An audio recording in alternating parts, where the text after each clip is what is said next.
this.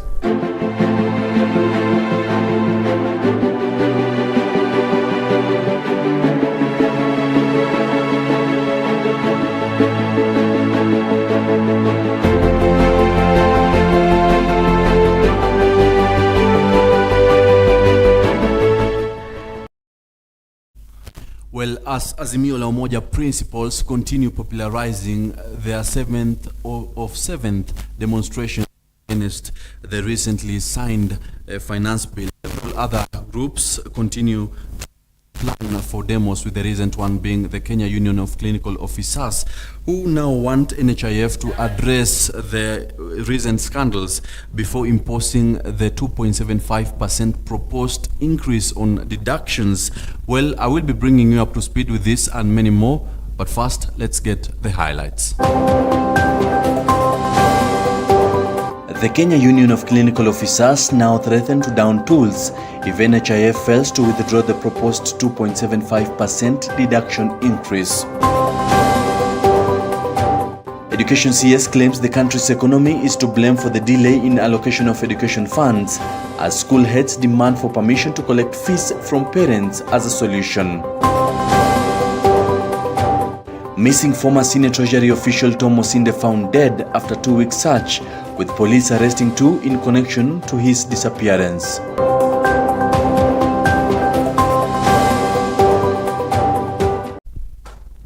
Well, my name is Sammy Adika. Get in touch with us through our socials at EBN TV and at Sammy Adika.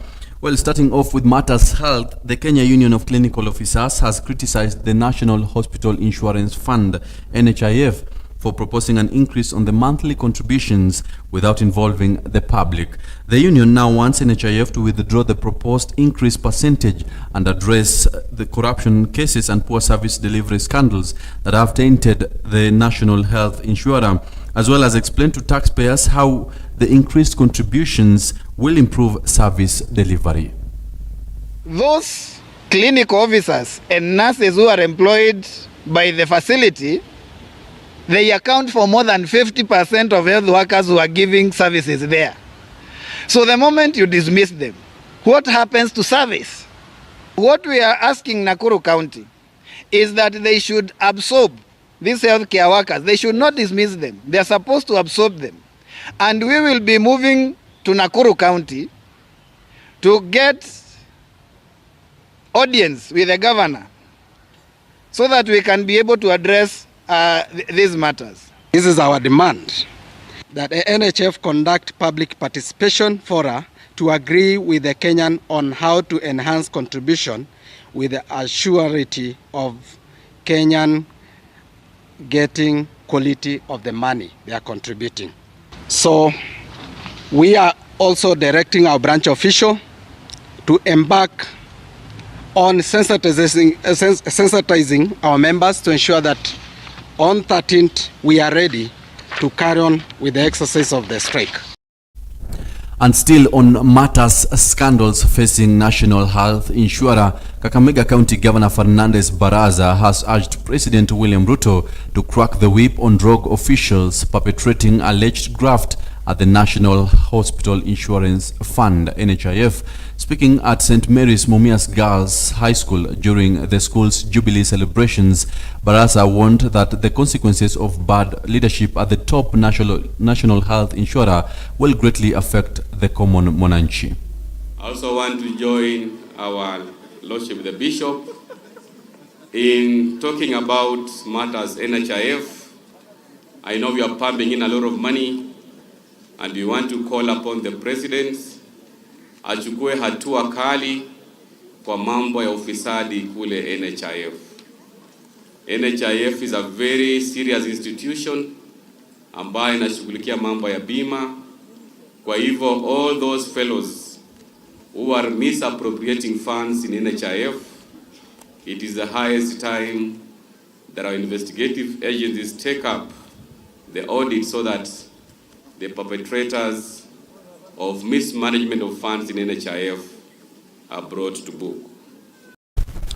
And on to matters transport. Long Distance Drivers and Conductors Association, in collaboration with Kenya Drivers Association and Unity of All Kenyan Drivers, are organizing a countrywide strike for commercial and PSV drivers on July 12, 2023. The chairperson of the association, Elijah Nyaga, says the government plans through NTSA to reset, or rather retest, and charge all drivers a fee of 1,050 Kenya shillings is uncalled for. They now want the Cabinet Secretary for Roads, Transport and Infrastructure, Kipchumba Murkomen, to halt the process with immediate effect and call for dialogue. My name is Elijah Nyaga Mwangi, and I'm the chairman for Long Distance Drivers and Conductors Association of Kenya.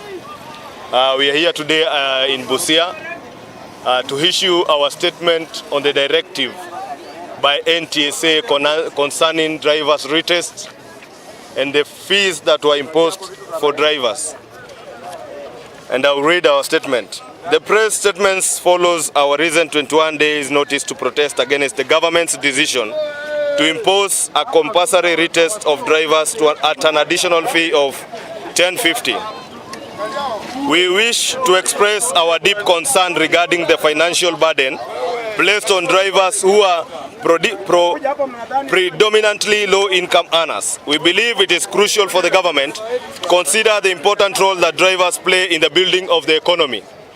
Our major concerns remain as follows. Number one, introduction of compulsory retest.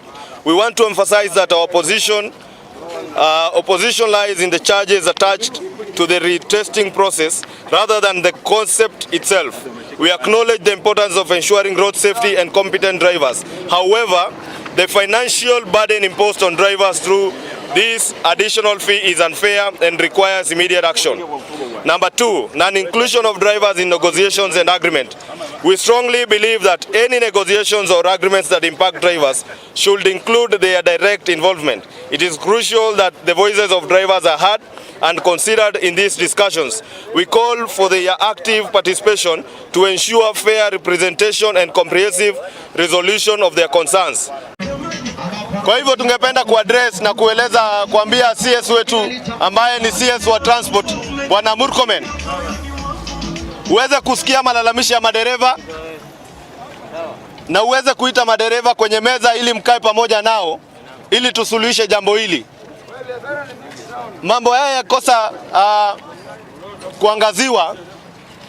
Hatuna jambo lingine ila kukuwa tuna mgomo, na tumepanga mgomo ambao utakuwa tarehe 12 mwezi wa Julai, ambao ni mgomo wa madereva wote, kuanzia dereva wa kubeba mizigo mpaka dereva wa kubeba abiria. Na kwa hivyo zile sekta zinahusika, tunaomba ya kwamba haswa za kiserikali ziweze kukuja pamoja, ziweze kuleta madereva pamoja na tuweze kuwasiliana na tusuluhishe mambo haya. Mgomo wetu, kuongea ukweli, tumeupanga vizuri na hatutafunga barabara, hatutapiga magari, lakini magari yote yatawekwa kando. Jambo hili tumeongea na madereva wote nchi nzima. Magari yote yatawekwa kando mpaka wakati serikali itaweza kutusikiza na itaweza kuja kwa meza pamoja ili tuongee kuhusu hayo maneno ambayo tuko nayo. And moving on, Education Cabinet Secretary Ezekiel Machogu has stated that the country's economy is to blame for the delay and inadequacy of the allocation of education funds. Machogu has, however, assured teachers that the necessary steps will be taken to strengthen the funding system for students and deal with the deficit that exists for various schools. However, the school administrators want the ministry to give them permission to sell uniforms and collect fees from parents as a solution to these challenges. Propose that the Ministry of Education considers to increase the capitation from the current figure of 22,244 we had proposed last year to 30,000 shillings. It is not possible to say that we cannot totally charge nothing in our institution, because some of the institutions rely entirely on funding from the Ministry of Education. But this funding does not factor in the new responsibility that sometimes we find ourselves in of recruiting teachers. I'm in particularly mentioning sub-county schools. We are looking at beans that we budgeted a bag of 90 kg at 6,000. Today, averagely across the country, it is 16,000 shillings. Our budgets cannot just work.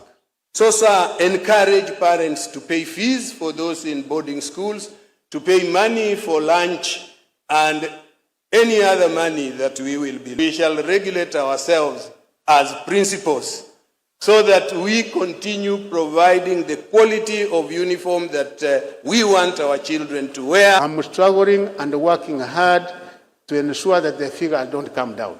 So I'm sure that the National Treasury will be able to cooperate because we know the circumstances in which we are all operating. Well, it is quite an interesting story there, since school administrators and the principals are insisting that they should be allowed to sell uniforms, yet the Ministry of Education is saying that due to the country's economic status, they have failed to disburse the school funds on time. Well, we will be following up on that, specifically on our discussions Monday morning, or rather on our morning live discussions, to understand the plea of education principals, or rather the school administrators, what they go through to collect funds and make sure that pupils stay in school. Now, still on matters education, members of University Academic Staff Union UASU have expressed discontent with the recently signed finance bill by President William Ruto. These academic staff members are deeply concerned about the potential negative impacts of certain proposed levies on the academic community. They are now calling on the head of state to reconsider these measures in order to safeguard the future of education, as Victor Enzobeli reports. University Academic Staff Union UASU members drawn from University of Eldoret have expressed their displeasure in the now signed into law finance bill by President William Ruto, while at the same time petitioning the head of state to reconsider some of the proposed levies. Solidarity! Solidarity! Led by their chairperson, Dr. Nyaberi Mogaka, the members revealed that their national unions will consider exerting pressure on the government should their demands be ignored. So we are asking of two things. We can allow this taxation to take place as workers if we have increments in our salaries. So we are looking at if we don't have immediate increments in our salaries, then workers cannot afford to pay for housing tax of 1.5% and the so proposed NHIF tax of 2.75%, and the several taxes that are covered under VAT that are going to affect the communities in China. Meanwhile, the university dons have faulted the proposed university funding model, which they will fail terribly since it lacks a proper structure on how it will be implemented. Taxes, please increase our salary. That's what we are saying. Because in this country now, anybody with a pay slip, he is an enemy. And the pay slip is being depleted each and every day. So what we are telling the President and the National Assembly, please increase our salary. You can increase even our salary to 1 million. In fact, in this country, after independence, lecturers were earning more than even MCS, but even MPs. But now we are being taxed, and yet our salary is not going up. The earlier model is far much better than the new model, because the new model, as I've said, it is going to categorize students from extreme need to those less needy. So it's going to disadvantage. So we don't know how they are going to say this person is extremely needy and vulnerable and so on. So it's Education Cabinet Secretary Ezekiel Mashogu has identified the economic state of the country as the underlying cause for the delayed and inadequate allocation of capitation funds. Concurrently, he has provided reassurance to teachers that measures will be taken to enhance the funding system for students, effectively addressing the current deficit owed to various schools. I'm struggling and working hard to ensure that the figures don't come down. So I'm sure that the National Treasury will be able to cooperate because we know the circumstances in which we are all operating. Victor Nzobeli for EBN TV. Well, moving forward, missing former senior Treasury official Tom Osinde has been found dead, as police reports indicate. The body of the ex-Treasury staff was recovered in River Kuja in Migori County, ending an almost 2 weeks of search. Police officers involved in the search disclosed that the body was already decomposing when it was found. According to the police, the body was found in River Kuja on June 22nd and has been lying in the mortuary without officials knowing it was Osinde. The deceased brother Enoch Nemuel Osinde confirmed the incident and that they have confirmed the body is positive. The latest development comes a day after police arrested the 2 suspects concerning Osinde's disappearance.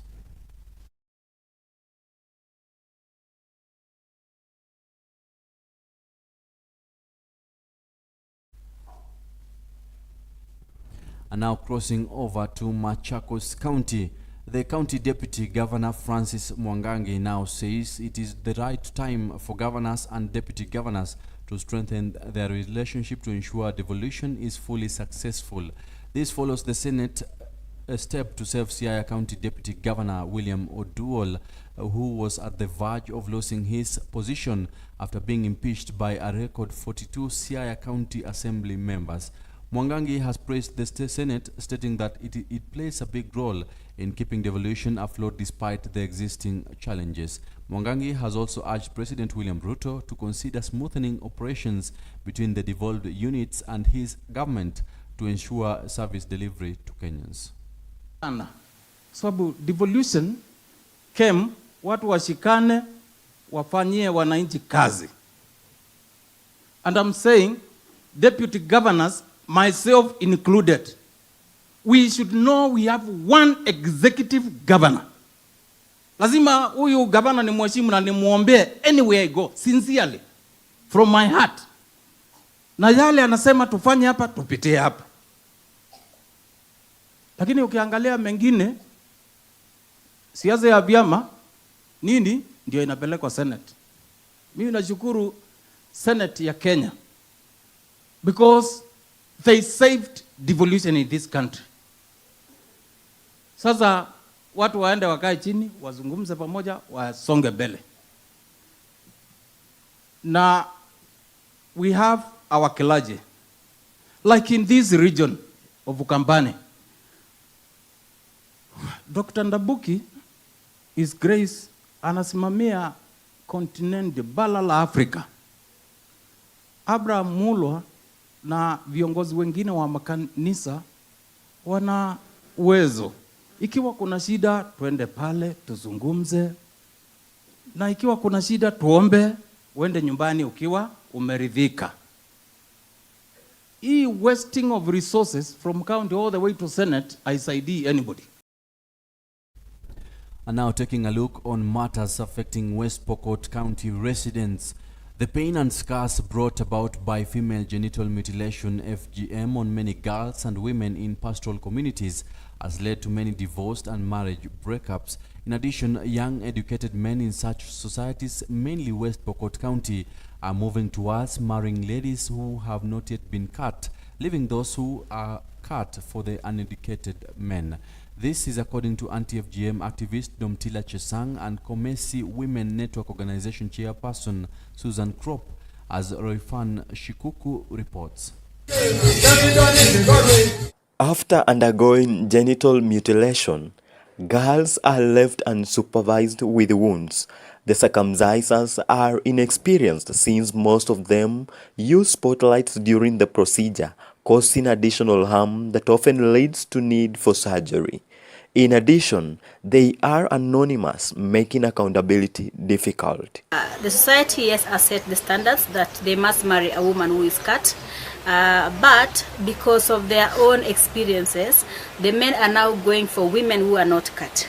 This is a true revelation that we received the other day from the community, and they told us that now the educated men especially are coming back to marry girls who have not been cut.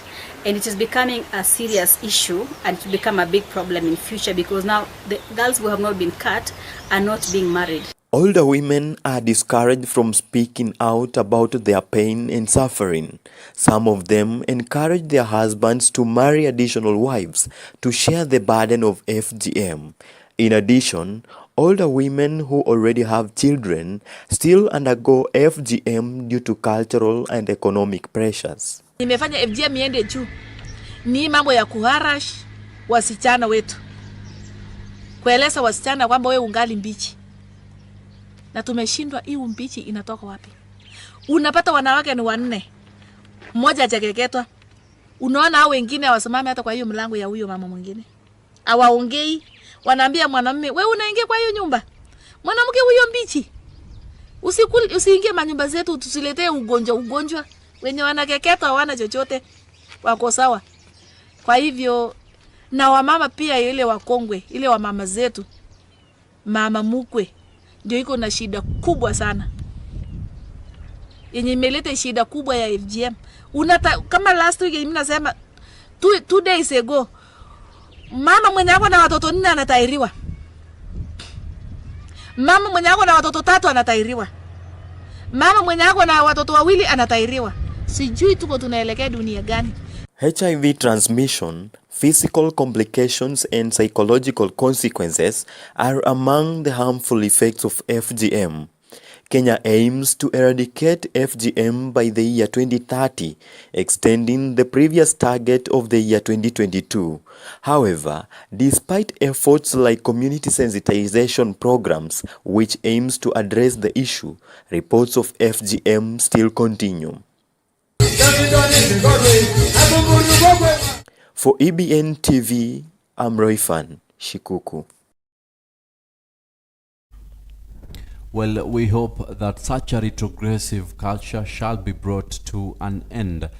Bar owners in Laikipia County have pledged to work with the government in a bid to end illicit brew business that has been a menace in the country. Speaking in Nanyuki, the bar owners have stated that the fight against illicit brew should be a combined effort and now want all stakeholders to be at the forefront and help Deputy President Rigathi Gachagua put an end to the historic menace. Laikipia County Commissioner Joseph Kanyiri has lauded their bold move and urged them to continue following the laid down operational policies for their businesses. Na ndio umesikia Laikipia, hatuna vurumai, hatuna vuguvugu, kwa sababu tumehamasishana njia tofauti za kutatua tofauti zilizoko. Tunaweza tukafanya mediation, tunaweza tukafanya reconciliation, lakini sio kila jambo tukakimbiza kotini. Tuweze kushauriana na kutatua na kuhamasishana. Tumehimiza pia mno tujenge uhusiano bora na hawa, tukijua ndio walipa kodi, ndio wenye kulipa leseni kwa county government, na ni mapato yanasaidia serikali katika daraja hizo mbili kuendesha shughuli zake. Lakini pia tumewapa majukumu ya kufuata sheria kama ilivyoandikwa na utaratibu, na pia tabia na mienendo ya jamii ambao imekubalika, waone kwamba nao wanajiregulate kuendesha hii biashara yao. Isikuwe kila saa ni polisi, mrango, ni dio, ni chief, lakini tukienda pale twende kama marafiki wao na twende kuhamasishana ni ripi limeenda kombo, turekebishane, na ikiwa mtu atafikishwa kotini pia kuna yale tumezungumzia ili kuboresha uhusiano wetu. Mnafanya biashara kuuza pombe, tuangalie ile time imeandikwa kwa license yako. That is one. Ya pili, ule mtu anakuuzia pombe akiwa distributor, tafadhali muitishe receipt. Na county government nayo itusaidia, wala watu watapatiwa license ya distribution wakuwa wanapatia wenzetu receipt. Ya tatu, vile umesikia kuna vilabu zingine ziligwaruzwa kidogo, but the partnership that we have had here inaonekana watu watapata barua. Ningetaka kuurge other counties to follow suit na county ya Nanyuki. We are law-abiding people, and hii friendship ya kukaa chini na kuongea, that is what we all need. Tumesema huku Laikipia sisi tunauza sherehe, hatuuzi pombe. So kwa hii kazi yetu ya kuuza sherehe tumekubaliana na hivyo ndio tulikuwa tumekubaliana mwaka uliopita na mwaka hiyo ingine ulikuwa umepita, tulikubaliana kwamba hatujakubalisha counterfeits kabisa huko Laikipia, na bwana commissioner na county commander pia wameconfirm kwamba hizo zimepungua Laikipia in general. Na so hii ni vita tumekuwa tukifanya kwa muda mrefu na tunaendelea tu nayo. Juu sisi tunataka wale wanatutembelea huku Laikipia wanakuja kupiga sherehe kama kawaida bila kuogopa ile pombe wanakunywa. So sisi tunaendelea tu na hiyo uhusiano mzuri ule tumekuwa nao. Hatuna vita, tunafuata kanuni zile zimewekwa, na kama kuna wale hawajahitimu hizo kanuni wamekubaliana na county government na commissioner that watatimiza ile maneno wanafaa kutimiza, na after wametimiza zinaweza angaliwa. Well, quite some effort there from Bar Owners Association in Laikipia County, just trying to make sure that they bring to an end the sale, or rather the business of illicit brew. That Deputy President Rigathi Gachagua has been on the forefront to make sure that the business of illicit brew is brought to an end. Now crossing over to Kwale, the coastal town, Kwale County Government has commissioned a digital public center for residents of Busho Village in Macnon Ward in the county. The center will benefit villagers and more so the youth by providing them with free internet services that will improve their education, business ventures, and enable access to social and health related information. Governor Fatuma Achani has explained that farmers and breeders in the area now have the opportunity to sell their crops and products with ease online. To medical services, medical information, because they also get nutrition talks. We also do system strengthening of community health promoters, because most of our farmers are in that age where they are more vulnerable to NCDs. Tumeshukuru sana to the people here, the turnout is good, so we are hoping to get that the farmers will get the maximum services. Ninastaajabu kuona wingi wa watu Well, apologies for the mix-up. Now taking a look onto matters agriculture. Kenya Tea Development Agency, KTDA, in collaboration with Bomet County Government, have today offered a free medical camp for tea farmers in Konoin constituency in the county. The free clinic is expected to provide essential health services to farmers who often do not have the opportunity to undergo medical examinations. KTDA has said that it will provide treatment to all residents under the foundation of KTDA organization. To medical services, medical information, because they also get nutrition talks. We also do system strengthening of community health promoters, because most of our farmers are in that age where they are more vulnerable to NCDs. Tumeshukuru sana to the people here, the turnout is good, so we are hoping to get that the farmers will get the maximum services. Ninastaajabu kuona wingi wa watu wanajaa hapa. Kila siku tukikuja napata watu moja moja wanaongea kandu kandu hipi, lakini leo hii nikaona maajabu. Leo hii ndio mwenendo ambaye tunataka Kenya yetu isonge mbele. Well, going back to the coastal city of Mombasa, hundreds of Muslims in Mombasa flocked at Ronald Ngala Primary School ground for the second day of Idul Adha prayers. Led by Mombasa Governor Abdul Swamad Sharif Nasir, Kenyans have been urged to donate food to the less fortunate as the country is currently facing economic crisis. The Kenya Muslim National Advisory Council Chairman Sheikh Juma Ngao has also tasked the Judicial Service Commission to finalize the naming of Chief Kadhi as the process has taken too long. Na ndio Mwenyezi Mungu Subhanahu wa Ta'ala ya kufunga yaumu Arafa na kusimamisha watu kila ambaye anajiweza kuweza kuchinja, na si kuchinja mnyama ambaye kwamba ni mgonjwa ama ni mnyama ambaye kwamba atakuwa ni kama kumfanya mtu dharau, lakini baada ya kuchinja na kuna mafungu yale ambayo kwamba unayapeleka kwa wale ambao kwamba wenye kuhitaji. Kwa hivyo huu ni wakati wa sote kuweza kwa kitu kimoja na kusaidiana, na panapo majaliwa nina imani ya kwa mambo yataenda kunyoka. Well, remember to stay tuned and informed. You can get in touch with us, or rather follow us on our socials at EBN TV and at Sammy Adika for this and many more. But for now, I wrap it there and wish you a blessed night. Till next time, have yourselves a fantastic night.